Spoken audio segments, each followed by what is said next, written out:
இலுப்பூரில் உள்ள அதிமுகவின் முன்னாள் அமைச்சர் விஜயபாஸ்கரின் வீட்டில் இன்று காலை 8 மணி முதலே அமலாக்கத்துறையினர் சோதனையில் ஈடுபட்டு வருகின்றனர். 8 மணி நேரத்தை தாண்டியும் இன்னும் சோதனையானது தொடர்ந்து கொண்டே இருக்கிறது. இது தொடர்பான முக்கிய செய்தியை நாம் பார்த்து வருகிறோம். தொடர்ந்து கூடுதல் விவரங்களை வழங்குவதற்காக இணைகிறார் எமது செய்தியாளர் சுந்தர். வணக்கம். இன்னும் சோதனை முடிவடையாத நிலையில் எந்த கட்டத்தில் இருக்கிறது? அங்கு நமக்கு கிடைத்திருக்கக்கூடிய தகவல்கள் என்னென்ன? அதே நேரத்தில் வீட்டுக்கு வெளியில் அதிமுகவினர் திரண்டிருக்கிறார்கள்னு சொல்றாங்க. ஸோ அங்க பாதுகாப்பு ஏற்பாடுகள் எப்படி செய்யப்பட்டிருக்கிறது? விரிவான தகவல்கள் சுந்தர்.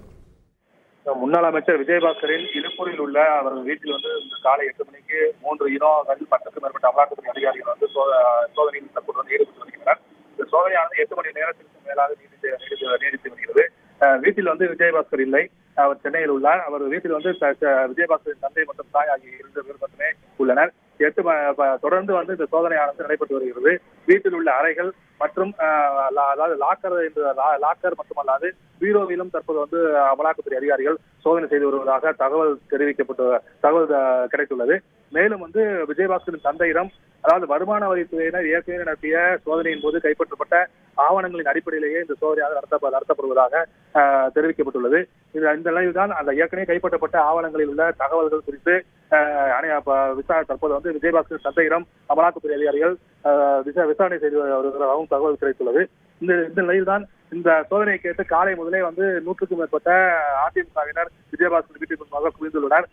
இருப்பினும் தொடர்ந்து அதிக அளவு தொண்டர்கள் வந்த சூழ்நிலையில் நிர்வாகிகள் அதிமுக நிர்வாகிகள் பலர் அங்கிருந்து அனைவரையும் அப்புறப்படுத்தும் பணியில் ஈடுபட்டுள்ளனர். இருப்பினும் தொண்டர்கள் தொடர்ந்து வந்த மந்தமாக உள்ளனர். இது ஒரு விரும்புக இந்த சோதனையானது வீட்டில் முன்பு நிறுத்தப்பட்டுள்ள காரில் அதாவது விஜயபாஸ்கர் தந்தை சின்னத்தம்பியின் காரிலும் இந்த சோதனையாக நடைபெற்றது. அமலாக்கத்துறை அதிகாரிகள் இந்த காரில் சோதனை செய்த போது அந்த காரில் எந்த ஆவணங்களோ பணமோ இல்லை என்ற தகவல் கிடைத்துள்ளது. இந்த வீட்டில் நடைபெற்ற சோதனையானது பல முக்கிய ஆவணங்கள் அதாவது சில முக்கிய ஆவணங்கள் ஏற்கனவே கைப்பற்றப்பட்ட நிலையில் இன்னும் பல ஆவணங்கள் கைப்பற்றப்பட்டுள்ளதாகவும் நமக்கு தகவல் கிடைத்துள்ளது. இது மட்டும் தகவல் மட்டுமே. அமலாக்கத்துறை அதிகாரிகள் தொடர்ந்து விசாரணை முடிந்த பின்பு வெளியில் அதாவது என்னென்ன பொருட்கள் கைப்பற்றப்பட்டுள்ளது என்ற தகவல் தெரிவித்தால் மட்டுமே இந்த உறுதித்தன்மை உறுதிப்படுத்தப்படும். இது தற்போது கிடைத்த தகவல்படி ஏற்கனவே கைப்பற்றப்பட்ட ஆவணங்களோடு இன்னும் சில ஆவணங்களும் அமலாக்கத்துறை அதிகாரிகளால் கைப்பற்றப்பட்டுள்ளதாக நமக்கு தகவல் கிடைத்துள்ளது. இதுதான் தற்போது இல்லை. நன்றி சுந்தர், உங்களுடைய விரிவான தகவல்களுக்கு. செய்திகளை உடனுக்குடன் தெரிந்து கொள்ள உடனே சப்ஸ்கிரைப் பண்ணுங்க.